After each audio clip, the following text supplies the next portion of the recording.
My channel Prabhas Hindi with Sangeeta Vyana. बच्चों, आज हम इस वीडियो में पढ़ेंगे उपसर्ग। ये एक ऐसा टॉपिक है जो हमारा क्लास 5, 6 से स्टार्ट होता है और क्लास 9 तक 10 तक भी चलता है। कहीं CBSE में भी और कहीं ICSE के बोर्ड में भी ये चलता है। और उसके बाद जब हम कोई ना कोई कंपटीशन एग्जाम देते हैं, कंपटीशन एग्जाम में भी उपसर्ग से संबंधित प्रश्न पूछे जाते हैं।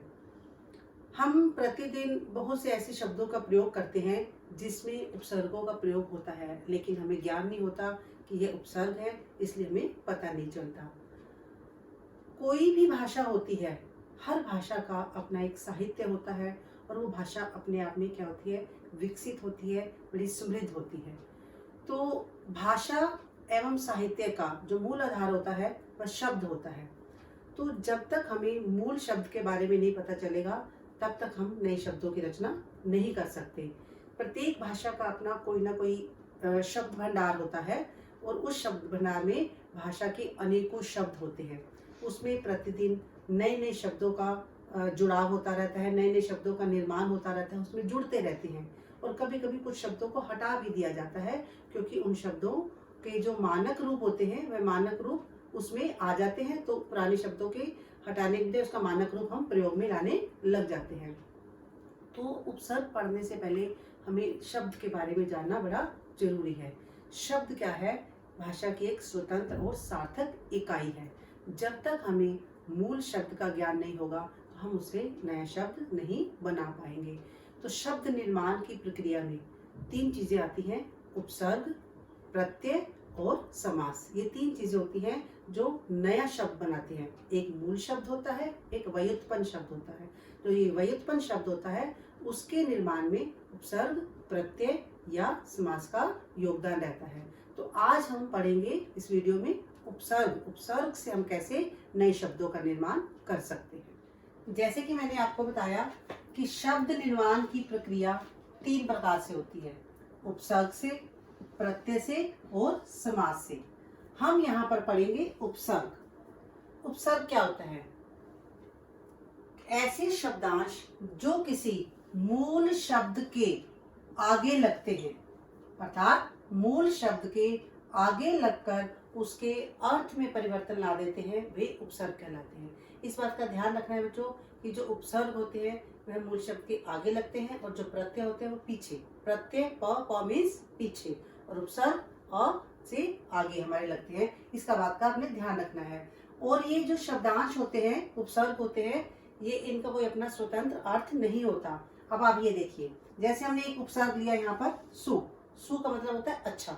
हमने इस सु में एक मूल शब्द जोड़ दिया, हमने इसमें पुत्र, तो ये हमारा बन गया सुपुत्र मीन्स अच्छा बेटा।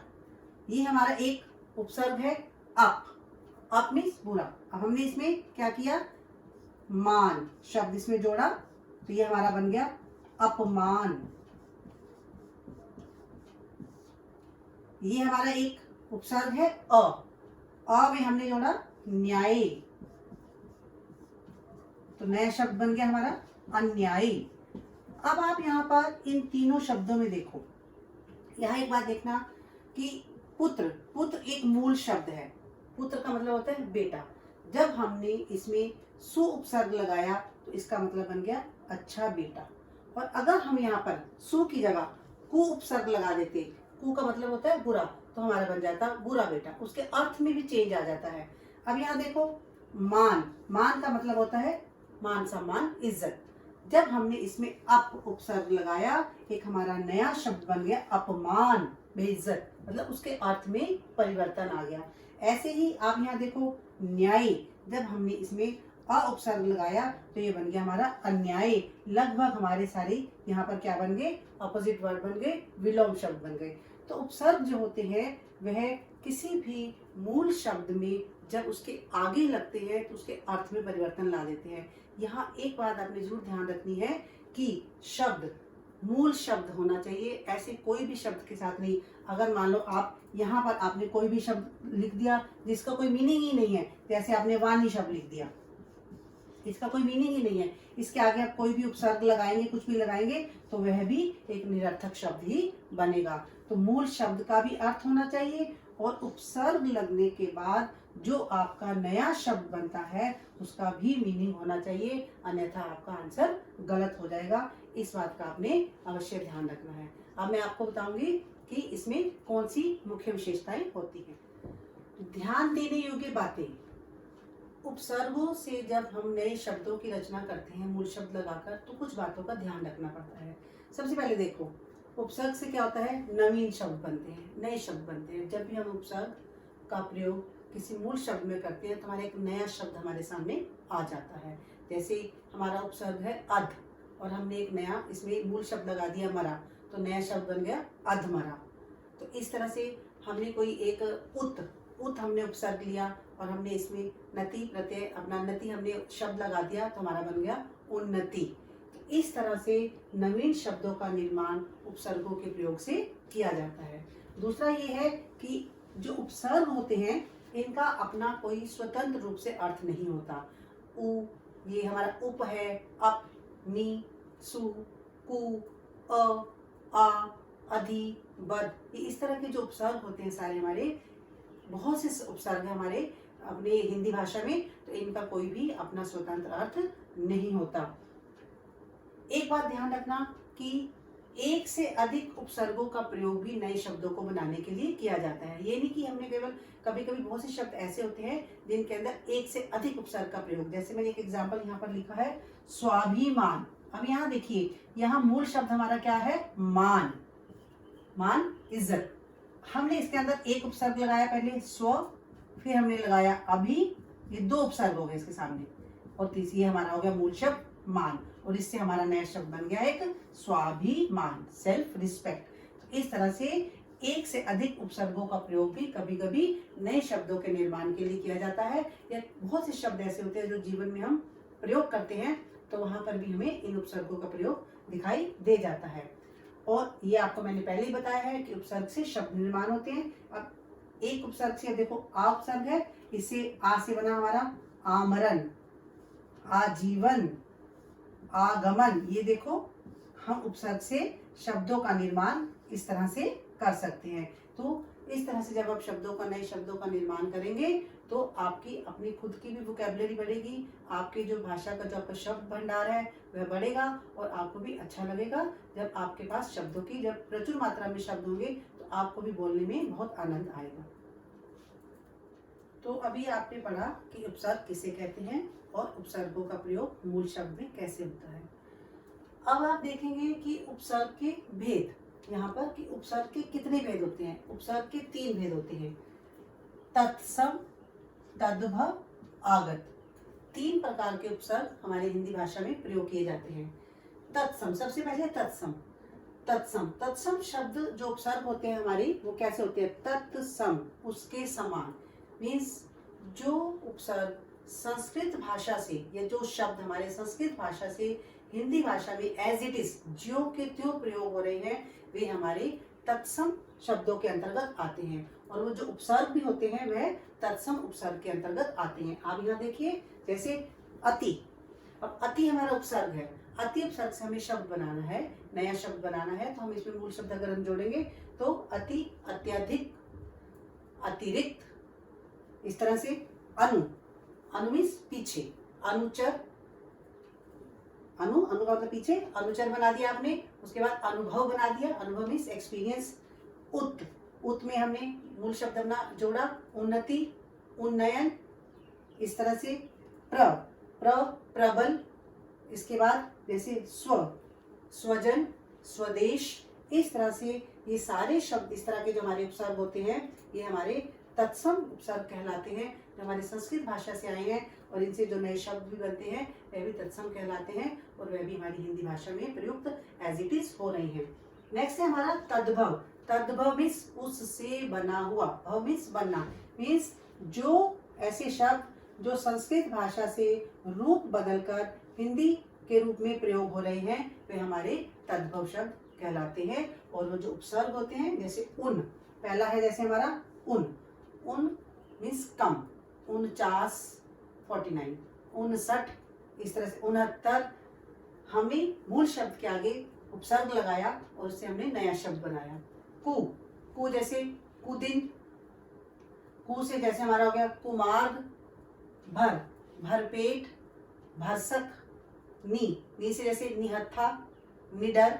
मीन्स आप देखो जिस भी उपसर्ग के साथ नया हमारा जो शब्द लग रहा है उसका भी अपना मीनिंग है। निडर, निडर में देखो जैसे आपका डर, डर मीन्स डरना, और निडर, निडर भी मतलब जो ना डरता हो किसी से। अ से जैसे अज्ञान, ज्ञान जिसको नॉलेज है, और अज्ञान जिसको नॉलेज नहीं है, अज्ञानी है वो। तो इस तरह से जब हम इन उपसर्गों का प्रयोग करते हैं और नए शब्द बनाते हैं वो हमारे तद्भव के अंतर्गत आते हैं। और आगत, आगत मीन्स आना। बहुत से ऐसे उपसर्ग और बहुत से ऐसे शब्द हैं जो हमारी हिंदी भाषा में आए हुए हैं, वह दूसरी भाषा से आए हुए हैं। हमारी मूल भाषा जो है वह संस्कृत भाषा है।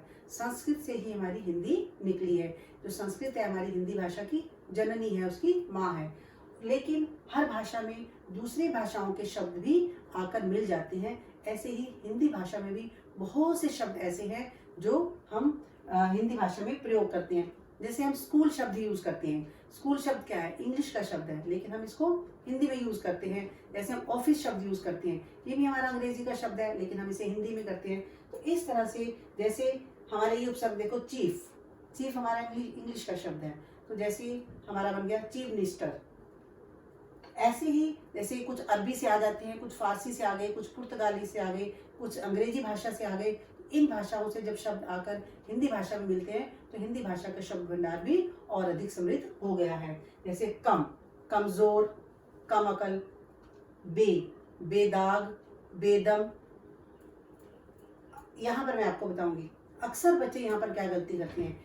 जब भी हम मान लो उपसर्ग देते हैं परीक्षा में तो बच्चे लिख देते हैं बेवकूफ। अधिकतर बच्चे लिखते हैं बेवकूफ, क्योंकि बहुत कॉमन से शब्द है, बच्चों के माइंड में होता है, तो इसे नए शब्द बना देते हैं बेवकूफ। अब बेवकूफ में आप देखो, आपने बेवकूफ ये आपने इसमें जोड़ा। अब आप ये देखो क्या इस शब्द का कोई मीनिंग है? इस शब्द का कोई मीनिंग नहीं है, क्योंकि मैंने आपको पहले ही बताया था कि जो इसमें मूल शब्द जुड़ता है उसका कोई ना कोई अर्थ होना चाहिए। अब इसका टोटल मिला के तो हमने इसका अर्थ बना दिया, लेकिन मूल शब्द का हमारा कोई अर्थ नहीं निकला, तो इसलिए ये आपका गलत हो जाएगा, रॉन्ग हो जाएगा। जैसे गैर हाजिर, गैर हाजिरी, गैर जिम्मेदार, गैर कानूनी, हम शक्ल, हम उम्र। तो इस तरह से हमारे तत्सम, तद्भव और आगत ये हमारे उपसर्ग जो होते हैं, ये उपसर्ग के भेद कहलाते हैं, और इनसे हमारे शब्द निर्माण की प्रक्रिया जारी रहती है, हम शब्द निर्माण करते हैं। इस तरह से आपने देखा कि उपसर्ग जो होते हैं वो मूल शब्द के आगे लगकर मूल शब्दों में जुड़ जाते हैं। जब उसके अंदर उसका एक नया अर्थ ले आते हैं, नया शब्द बनता है, और हमारे हिंदी भाषा का साहित्य बढ़ता चला जाता है, भाषा समृद्ध होती चली जाती है। अब ये देखो थोड़े से आप ये 5-6 जो मैंने शब्द लिखे हैं कुछ, आप इन शब्दों को देखो और कुछ समझने का प्रयास करो। पहला शब्द है दुर्दिन। उच्चारण बिल्कुल सही होना चाहिए, तभी आप उपसर्ग को अलग कर पाओगे।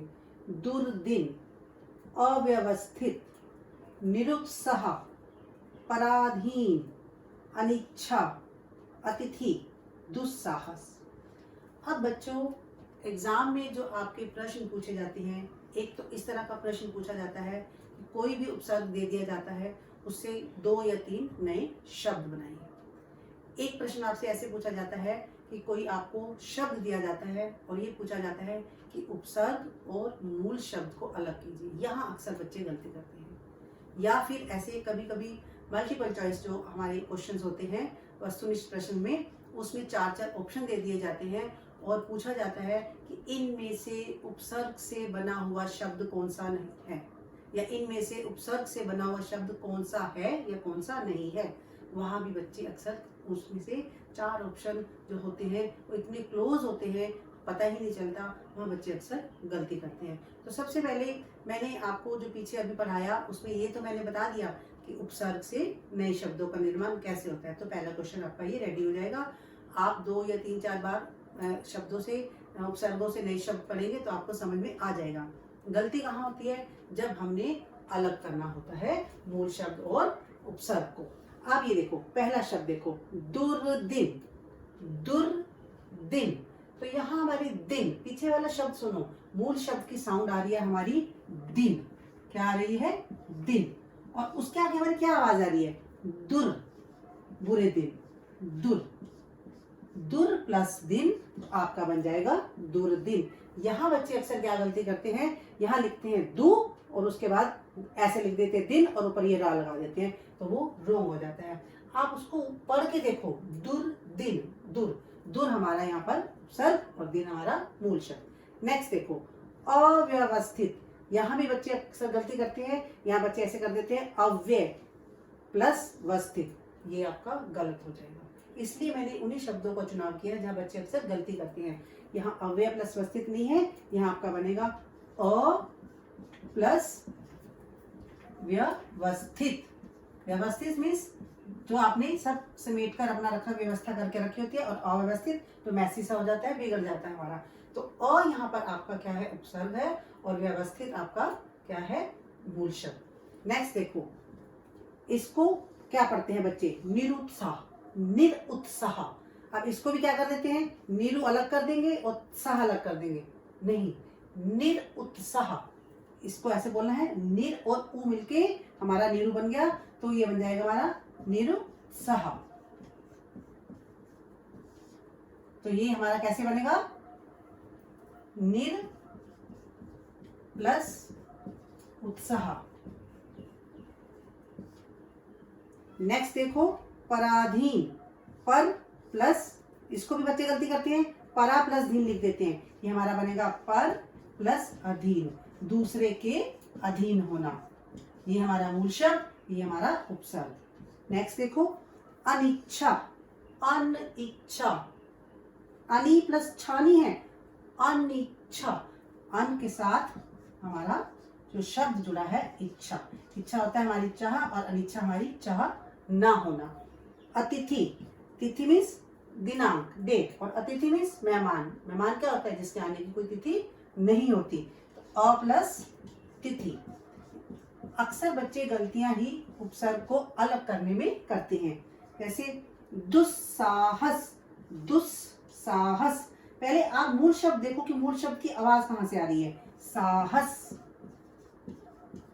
और दुस, दुस आपका बन गया उपसर्ग। अब यहाँ हम इसको ऐसे नहीं लिखेंगे, हम इसको हलंत लगाकर लिखेंगे, क्योंकि हलंत लगाने से वही हमारा जो वर्ण होता है, अक्षर होता है, वह आधा दिखाई देता है। तो इस तरह से आपका ये बन गया दुस्साहस। तो ये आपने ध्यान रखना है यहाँ पर कि उपसर्ग को अलग करते समय हमने पहले उस शब्द का 2 या 3 बार अच्छी तरह से उच्चारण करना है। अब आप परीक्षा में बैठे हैं तो परीक्षा में आप जोर जोर से तो कर नहीं सकते, अपने मन ही मन में उसका उच्चारण करो। उच्चारण जब क्लियर हो जाएगा तो उसमें से उपसर्ग और मूल शब्द को अलग करना आसान हो जाएगा।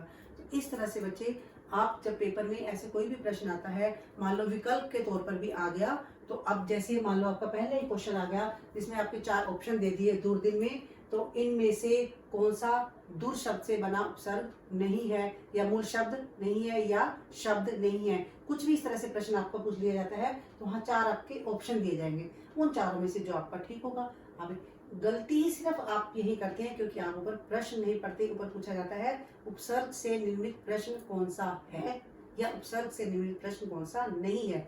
जल्दबाजी बच्चे आंसर देख लेते हैं, तो इस बात का आपने अवश्य ध्यान रखना है।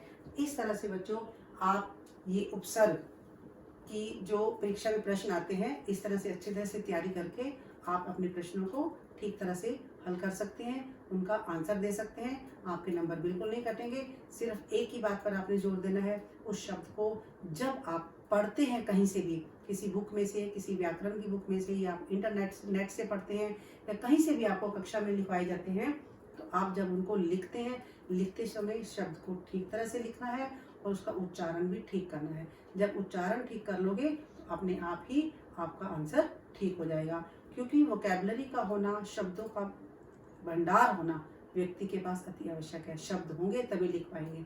बच्चे अक्सर हिंदी से भागते हैं, इसलिए उनके पास शब्द नहीं होते, और शब्द नहीं होते तो वह लिख नहीं पाते। तो इसके लिए कुछ ना कुछ हिंदी का मटेरियल, चाहे अनुच्छेद, चाहे आपका पैराग्राफ, या हिंदी का न्यूज़पेपर पढ़ते रहना चाहिए। नहीं तो आपकी ग्रामर की बुक में जो भी आपके दिए हुए हैं, उसी को आप 2-3-4 बार, आप उसको रट्टा नहीं लगाना, क्रैम नहीं करना। आपके बुक में जो भी दिए हुए हैं उसको 5-5, 10-10 रोज पढ़ लो, 5-5, 10-10, 2-2, 3-3 शब्द उससे आप सीख जाओगे तो आपकी कोई भी गलती नहीं होगी।